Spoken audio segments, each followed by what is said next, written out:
सियावर रामचंद्र जी की जय। देखिए, कौशल्या माता जो हैं वो गंगा जी के समान पवित्र करने वाली वाणी उन्होंने कहा, और यह सुनकर सारी रानियां स्नेह के मारे विकल हो गईं। कौशल्या कह धीर धरि सुनहु देवी मिथिलेशी, को विवेक निधि वल्लभई तुम्हें सकई उपदेशी। 283 दोहे में है कि कौशल्या जी ने फिर धीरज धरकर कहा कि हे देवी मिथिलेश्वरी, सुनैना जी को कहा उन्होंने, मिथिलेश्वरी मतलब मिथिला की रानी, सुनिए, ज्ञान के भंडार श्री रामचंद्र जी की प्रिया, आपको कोई उपदेश दे सकता है क्या? मतलब उन्होंने कहा आपको कोई उपदेश नहीं दे सकता, आप खुद इतनी ज्ञानी है रानी। मौका पाकर आप राजा को अपनी ओर से जहां तक हो सके समझा कर कहिएगा कि भरत लक्ष्मण को घर रख लिया जाए और भरत वन को जाएं। यदि यह राम राजा के मन में जग जाए तो भली भांति खूब विचार कर ऐसा यत्न करें। मुझे भरत का अत्यधिक सोच है, भरत के मन में गुण प्रेम है, उनके घर रहने में कोई भलाई नहीं जान सकती।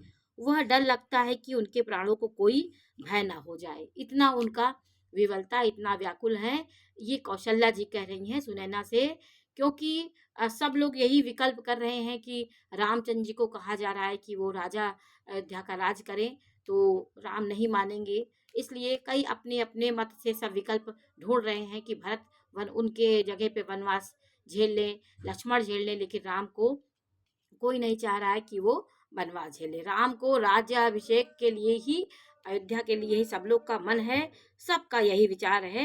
लेकिन देखिए, जो भली भांति खूब विचार कर ऐसा यत्न करे, तो मुझे भरत का अत्यधिक सोच है, मन में मैं गुण प्रेम है, उनके घर रहने में मुझे भलाई नहीं है, क्योंकि वो प्राणों को भी, उनका प्राणों का भी भय है। राम के वियोग में वो कष्ट सह लेंगे, लेकिन वो राज्य अभिषेक नहीं लेंगे।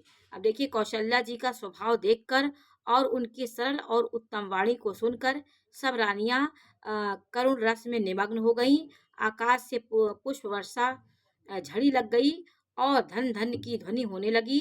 सिद्ध योगी और मुनि स्नेह से शिथिल हो गए। सारा रनिवास देखकर थकित रह गया, निस्तब्ध हो गया।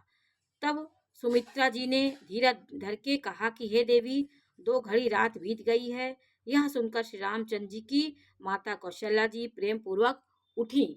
और दोहा नंबर 284 में है कि वेग पाई धारी थलही कह सने सति भाई, और प्रेम सहित सद्भाव से बोली कि अब आप शीघ्र डेरे को पधारिए, हमारे तो अब ईश्वर ही गति है, अथवा मिथिलेश्वरी जनक जी की सहायता